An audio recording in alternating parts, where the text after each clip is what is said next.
탄소 섬유는 미래 신산업의 뿌리에 해당하는 핵심 첨단 소재입니다.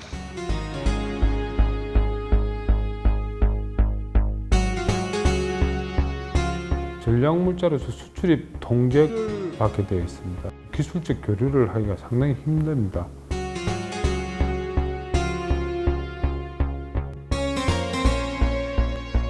만약에 우리가 이렇게 탄소 섬유를 만들지 않았으면 영원히 우리들은 그쪽에 종속이 되었을 거라고 저는 생각을 합니다.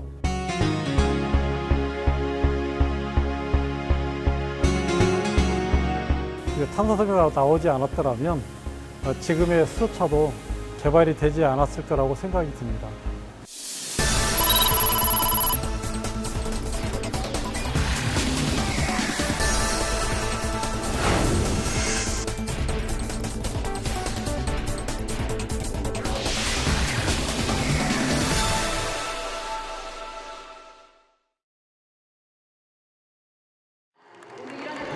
지난 8월 20일 문재인 대통령이 효성 전주 탄소 공장을 찾아 탄소 섬유에 대한 과감한 지원을 약속했습니다. 탄소 섬유는 금속인 철보다 4배가량 가볍지만 강도는 10배나 강해 미래 산업을 이끌어갈 첨단 소재로 평가받고 있습니다. 하지만 도레이와 미쓰비시 등 일본 기업들이 탄소 섬유의 세계 시장을 장악하고 있습니다. 문재인 대통령은 아무도 흔들 수 없는 나라를 만들기 위해서는 탄소 섬유 같은 핵심 소재의 특정 국가 의존도를 줄여야 한다고 강조했습니다. 탄소 섬유는 미래 신산업의 뿌리에 해당하는 핵심 첨단 소재입니다. 뿌리가 튼튼해야 흔들리지 않습니다. 효성은 오는 2028년까지 1조 원을 투자해 현재 1개인 탄소 섬유 생산 라인을 10개로 늘리고 생산량도 지금의 10배인 24,000톤으로 늘리기로 했습니다. 오는 2028년까지 10개의 생산 라인이 증설되면 효성의 전 세계 시장 점유율은 지금의 2%에서 최대 10%까지 상승할 것으로 보이는데 이는 전 세계 3위에 해당하는 수치입니다. 현재는 400명 안팎의 고용 인력은 2028년엔 2,300개의 신규 일자리로 이어질 것으로 보여 탄소 섬유 시장이 국가 경제에도 큰 활력소가 될 것으로 기대됩니다. 앞으로 많은 기업들이 꿈과 용기를 가지고 이곳 전주에 모여 탄소 클러스터를 만들고 상상력을 발휘하여 새로운 제품과 시장을 더 창출해낼 것입니다. 그러나 그동안 탄소 섬유가 일본의 그늘에서 벗어나는 과정은 생각만큼 쉽지 않았습니다. 국산화에 성공한 탄소 섬유가 우리에게 주는 교훈은 무엇일까요?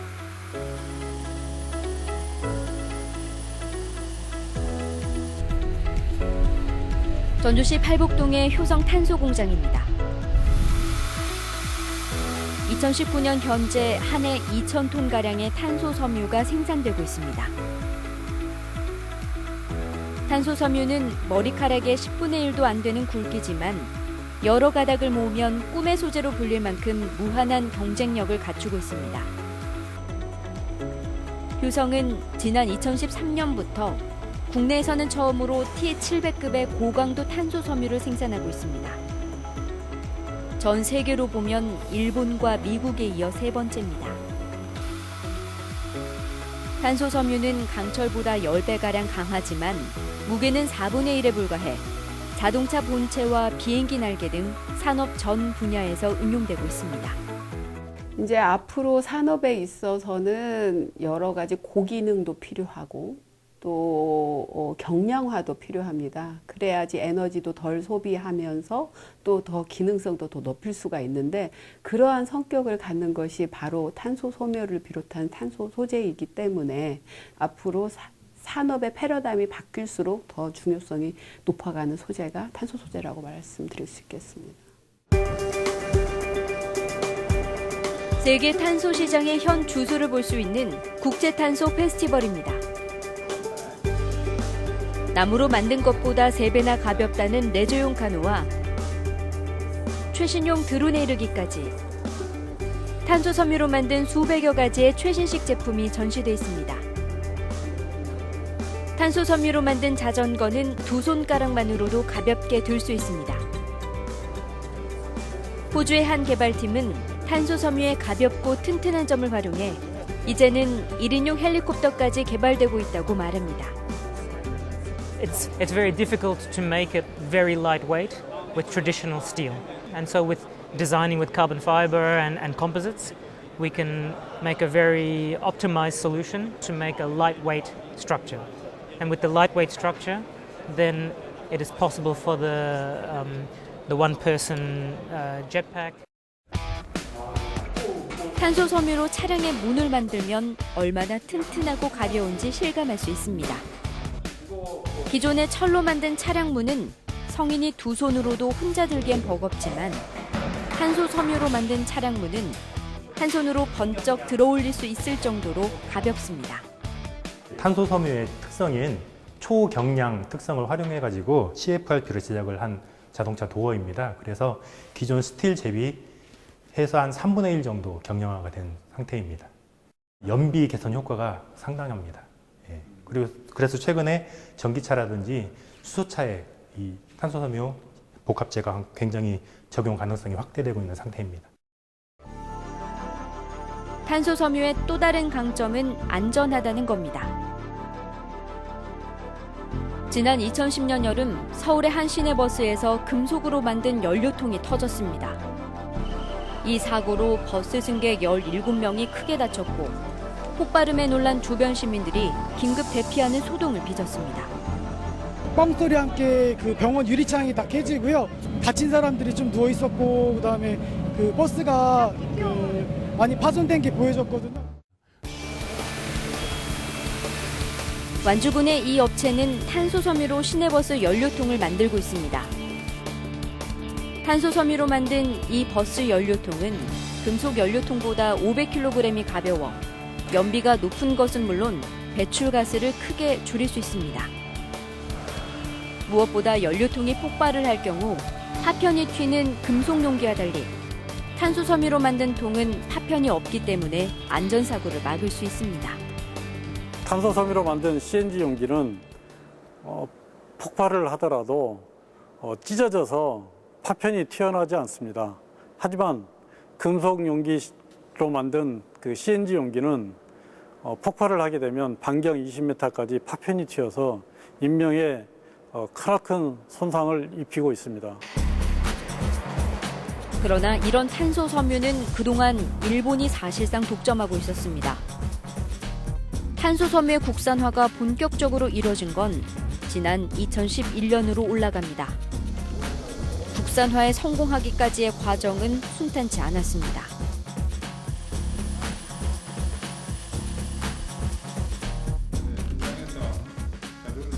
한국탄소융합기술원의 방윤혁 원장은 탄소 섬유의 국산화를 이끈 산 증인입니다.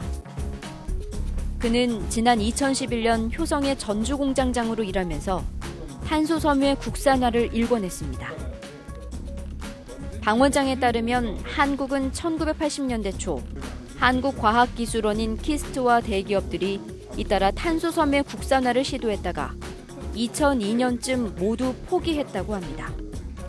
대한민국이 탄소 섬유 개발하기 시작한 게 1980년 초부터입니다. 그래서 국가기관들, 연구기관들도 있었고 또 대기업들, 기업들이 다수가 이 탄소 섬유 개발에 같이 했습니다. 같이 했는데 뭐 중간중간에 포기를 하는 기업들이나 기관들도 있었고 또 90년 말에는 거의 뭐 국내 다 포기를 하게 되는 전체적으로 다. 그게 그러니까 2001년도 되면 거의 뭐 설비부터 해서 연구 자체부터 모든 게 스탑되는 이런 형태가 됩니다. 탄소 섬유 개발 자체가 워낙 어려웠던 데다 전략물자라는 이유로 앞서 탄소 섬유를 개발한 국가들이 정보를 공개하지 않았기 때문입니다.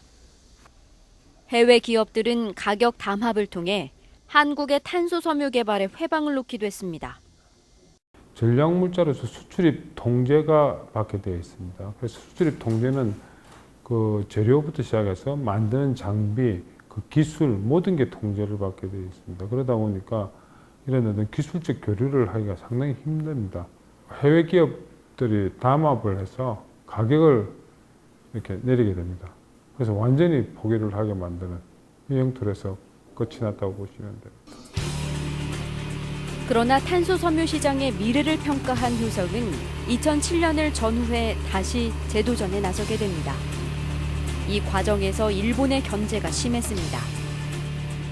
초창기에는 이 탄소섬유 개발이 굉장히 어렵고 그다음에 많은 투자비가 드니 니네들이 이제 이 탄소섬유를 개발하려면 적어도 10년 이상은 걸릴 것이다 라는 조언들이 많이 있었고 전혀 가보지 않은 새로운 길이라 개발의 과정은 험난했습니다. 실 만드는 공정 자체가 연속적으로 이루어지다 보니 이제 돌아가면서 야근하고 밤새면서 이렇게 누가 해주지 않으면 그 다음 단계로 넘어갈 수가 없는 그런 과정이기 때문에 그런 부분에서 많은 연구원들이 좀 많이 희생을 했다고 할 수가 있고요. 방송에는 얘기 안 했던 부분이 처음에 막 테스트를 하고 실험을 할 때 이 150톤짜리에서 한 번 폭발을 해가 소방차도 다 출동하고 막 그런 적도 2번이나 있습니다. 이제 이렇게 잘 모르니까 전부 다 겁이 나니까 이렇게 여름 돼도 전체 전신 방독면을 다 하고 일을 했어요. 그런데 보통 산화로 탄화시키는 공정 옆에는 온도가 한 48도에서 한 50도까지 대기 온도가 올라갑니다. 한 20분 하면 방독면 안 내 쪽이 전부 다 땀으로 범벅이 되기 때문에 20분 이상 작업하기가 힘듭니다. 다행히 효성은 과감한 투자를 이어갔습니다. 탄소 섬유 개발에 오랜 시간이 걸리고 투자비가 많이 들어가기 때문에 적어도 10년 넘게 적자가 날 것을 알면서도 연구 개발에 3천억 원을 투자했습니다. 30년, 40년 뒤처진 것을 지금 시작해서 개발할 수 있을까라는 부담감이 굉장히 컸지만은 일단 경영층의 의지가 아직도 확고했고 전폭적으로 지원한다는 그런 지원 약속도 있었고 그 결과 2008년 무렵 연구 개발에 들어갈 때 적어도 10년이 걸릴 거라는 고강도 탄소 섬유 개발 기간을 3년으로 단축시켰습니다. 일본은 30년이 걸렸다는 탄소 섬유 개발 작업을 한국이 3년 만에 마무리하자 일본의 업계는 큰 충격을 받았다고 합니다. 이런 결과가 나오기까지는 기업의 적극적인 투자 말고도 자치단체의 미래를 본 투자를 빼놓을 수 없습니다. 지난 2002년에 문을 연 전주기계산업 리서치센터는 꾸준히 탄소 섬유 생산 시스템 기반을 구축한 뒤 2008년 4월 효성과 탄소 섬유 공동기술 개발 협약을 맺습니다. 이어 2008년 10월 전주기계탄소기술원으로 법인 명칭을 변경하고 본격적인 탄소 섬유 연구 개발에 들어갑니다. 이 과정에서 전주시는 각종 국책 사업을 통해 탄소 섬유를 만드는 100억 원대의 비싼 장비를 구축하게 됩니다. 원료나 재료 개발들이 국가가 주도형을 하지 지방정부가 이걸 개발하자 하는 경우는 보기 힘든 케이스였죠. 이게 아마 저도 일찍이 전주가 그걸 갖고 나왔다는 게 상당히 놀랐습니다. 사실 내려와갖고 2007년도에 어머니가 장비를 딱 구축을 해놔갖고 그래서 의기투합하게 됐던 부분. 전주시가 기업보다 먼저 100억 원대의 장비를 구축한 덕분에 효성은 과감하게 탄소 섬유 개발에 나설 수 있었습니다. 전주시는 또 창업 보육센터와 전문인력 양성센터를 유치해 해마다 600명의 탄소 전문 인력을 양성했습니다. 산업통상자원부는 이런 공로를 인정해 2013년 전주기계탄소기술원의 명칭을 한국탄소융합기술원으로 바꾸는 걸 승인했습니다. 전주산업기계리서치센터도 탄소융합기술원으로 명칭을 변경하고 보다 탄소 관련 업무에 집중함으로써 향후 우리나라의 탄소 관련된 업무를 보다 이끌어 나가기를 그런 기대하는 마음에서 명칭이 변경되었습니다.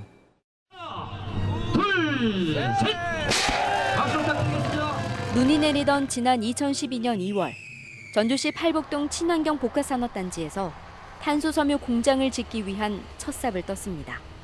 우리 미래 세대들에게 우리의 일자리를 탄생시키고 또 소득을 증대시켜서 대한민국 속의 전주가 새로운 산업의 역사의 장을 쓰는 그런 노력을 해나갈 것을 약속을 드립니다. 이날 기공식이 지역의 관심을 끈 건 효성의 탄소 공장을 짓기까지 적잖은 우여곡절을 겪었기 때문입니다. 당시 효성 공장이 들어설 자리는 전주시 팔북동의 논이었습니다. 하지만 토지 소유자들은 싼 값에 논을 팔 수 없다면서 주민대책위원회를 구성한 뒤 행정소송과 가처분 신청을 내고 검찰에 진정서를 제출하기도 했습니다. 2011년 당시 효성 공장이 들어서려 했던 논의 가격은 3.3제곱미터당 33만 원가량이었습니다. 전주시는 3.3제곱미터당 37만 원을 제시했지만 토지주들은 적어도 50만 원을 원했습니다. 도심에 있는 논이라 미래 가치가 크다고 보고 적어도 3.3제곱미터당 50만 원을 원했기 때문입니다. 반대가 많았죠. 그 100명 이상이 다 모여서 토지 소유자들이 전부 다 모여가지고 회의를 해가지고 이건 절대 안 된다. 절대 반대한 거예요. 그 당시에. 강력히 촉구한다! 촉구한다! 촉구한다! 지난 2012년 전주의 45개 시민사회단체들은 토지주들이 지역 발전을 위해 효성의 착공을 승낙해달라고 요청했습니다. 토지주들이 높은 보상가를 요구하면서 제때 땅을 팔지 않자 시민단체들까지 나서 토지 매매를 요구했던 겁니다. 탄소 섬유 생산 공장이 전주에 조기 착공할 수 있도록 토지주는 대승적 차원에서 토지 보상을 즉각 승낙하라! 승낙하라! 승낙하라! 이후 꿈의 소재라 불리는 탄소섬유 공장 유치를 통해 지역의 발전을 꾀할 수 있다는 여론이 확산되기 시작했습니다. 지난 2012년 1월 12일 전주시 중하산 이동 동사무소에 한 통의 전화가 걸려왔습니다. 익명의 시민께서 이제 식당을 운영하시는 분이라고까지만 전해졌는데 우리 중하산동 동사무소 앞에 공중연합 부스에서 이 박스에다가 약 현금 2천만 원 정도를 기부를 해놓고 전화만 하고 가신 거예요. 전주에서 식당을 운영한다는 한 50대 남성은 탄소섬유 생산공장 착공이 토지보상 문제로 차질을 빚자 탄소기업 유치를 위해 써달라며 동사무소 앞에 2,013만 원의 돈이 든 박스를 놓고 사라졌습니다. 효성 탄소공장의 조기 착공을 기원하는 기부는 31차례나 계속됐고 금액은 9,200만 원으로 늘어났습니다. 이렇게 자발적으로 이렇게 익명으로 특히나 거액을 기부해 주신 분들이라거나 우리 시의 어떤 경제 발전과 산업의 발전을 위해서는 꼭 효성이 유치돼야 된다는 믿음을 가지고 그런 기부 활동도 해주셨기 때문에 저희들에게는 커다란 힘이 됐죠. 예. 전주시는 빠른 공장 착공을 위해 토지 수용 절차를 밟고 토지주들을 설득했습니다. 공무원들은 매일 아침 토지주 집을 찾아다니면서 설득하고 또 설득했다고 합니다. 아침부터 출근하자마자 토지 소유주들과 연락을 취하고 밤늦게까지 토지 소유주들을 만나서 설득하고 그런 과정이 있었습니다. 이 땅 전체적으로 아마 한 5만 평 정도 규모가 되는데요. 그 5만 평 되는 땅을 일반적으로는 보통 2년 정도, 3년까지도 토지 매수가 이루어지는 상황인데 저희들은 그때 한 4개월 만에 모든 게 완료돼가지고 효성의 입주가 순탄하게 이루어진 그런 케이스입니다. 결국 토지주들은 지역 발전이라는 큰 명제 앞에 조금 손해를 보더라도 땅을 팔자는 쪽으로 마음을 바꿨습니다. 지금 보니까 마음이 흥분합니다. 공장이 들어섬으로 말미암아서 우리 후손들이 또 앞으로 젊은 세대들이 이 공장에 가서 많이 또 취업도 하고 그렇게 함으로써 지역도 발전되고 또 전주시도 발전되고 또 국가적으로도 결국은 발전되고 부흥될 거 아닙니까? 탄소 천사여 전주 하늘을 비상하라. 천사여 탄소 산업기 안고 전주 하늘에 천년 비상하여라. 다투어 고운 성금 내고 조상이 물려준 땅조차 아까워하지 않았네. 전주시는 조상으로부터 물려받은 토지를 내놓은 토지주 155명과 탄소공장 유치에 써달라며 기부금을 내놓은 기부천사 32명을 위해 이를 기리는 탄소비를 만들었습니다. 탄소산업의 미래를 본 기초자치단체 전주시의 이런 노력은 이후 조금씩 결실을 맺었습니다. 광역단체인 전라북도 그리고 중앙정부까지 탄소산업의 중요성을 인식하고 관련 분야의 투자를 늘리기 시작했습니다. 2006년 전주시가 미래 신성장 동력 육성산업으로 탄소산업을 선정한 뒤 2008년 4월 전주기계탄소기술원과 효성이 탄소섬유 공동기술개발 협약을 체결합니다. 이후 전주시가 토지주들을 설득해 효성 탄소공장을 준공하자 전라북도는 2014년 탄소산업과를 설치해 정책적 육성 의지를 밝힌 데 이어 2015년 탄소산업 육성과 지원에 관한 조례를 만듭니다. 정부는 2016년 5월 탄소 소재 융복합 기술 개발 및 기반 조성 지원에 관한 법률을 제정하고 2017년 5월 탄소 산업을 100대 국정과제로 선정한 데 이어 2019년 2월 산업통상자원부의 섬유화학탄소과라는 전담부서를 설립했습니다. 기존에는 탄소 관련 업무가 산업분해 철강화학과 섬유세라믹과 내에서 이렇게 분산돼서 이루어졌었습니다. 그러다 보니까는 탄소 관련 업무가 포괄적으로 이루어지지 못하고 좀 다른 산업 분야에 비해서 좀 중요도가 떨어져서 이제 다루어졌습니다. 하지만 올해 3월부터 탄소 섬유화학과가 생기고 그 밑에 탄소 나노팀이 생겼습니다. 이제 이에 따라서 탄소 관련된 업무가 좀 더 포괄적이고 종합적이고 체계적으로 다뤄질 수 있고, 그다음에 이에 따라서 내년도 관련 예산도 약 120억 정도 기존 계획 대비 증액되었습니다. 문재인 대통령 역시 지역에서 시작한 산업이 국가로 확산되고 일본의 탄소 섬유 의존도에서 벗어날 수 있는 사례를 남겼다면서 높이 평가했습니다. 호성과 전라북도는 탄소 산업 클러스터 조성을 위해 꾸준한 투자와 기술 개발을 함께 해왔습니다. 아무도 흔들 수 없는 나라, 책임 있는 경제 강국이 되기 위해서는 핵심 소재의 특정 국가 의존도를 줄여야 합니다. 전라북도는 최근 일본의 경제 보복 이후 새롭게 조명받는 탄소 섬유 국산화를 위해 지방정부 차원의 적극적인 지원을 약속했습니다. 돌이켜보면 전라북도와 전주시에겐 쉽지 않은 사업 추진이었습니다. 2006년 탄소산업이라는 용어 자체가 생소할 무렵 전주시가 이 사업에 뛰어들었지만 2019년 효성의 1조 원 추가 투자 발표가 나오기 전까지 지난 13년 동안 눈에 띄는 성과가 나타나지 않자 지방정부는 내심 속을 태웠습니다. 기초자치단체가 과학기술 분야에 투자를 해서 기술 개발에 성공을 하고 그것이 대기업의 유치로 이어지는 최초의 사례이고 아마 앞으로도 그런 사례는 거의 없을 것이다. 중앙정부가 관심을 안 가지니까 기초자치단체가 오히려 그 기술 개발 예산을 담당했던 그런 사례가 되는 거고, 또 하나는 그런 열정을 가졌다는 거죠. I'm really impressed by the investment of all the different players involved in the composite industry and carbon industry. I think about the region, I think about the city and all the industrialists, and they work together to promote the carbon industry here, and this is exceptional.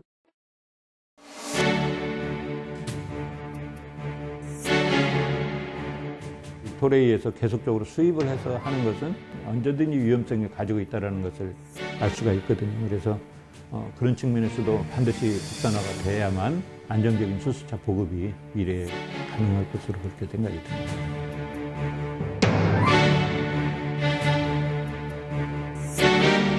그러니까 탄소 소재도 좀 더 다변화돼야 되고 그 탄소 소재를 활용한 제품군도 더 다양화돼야 되거든요.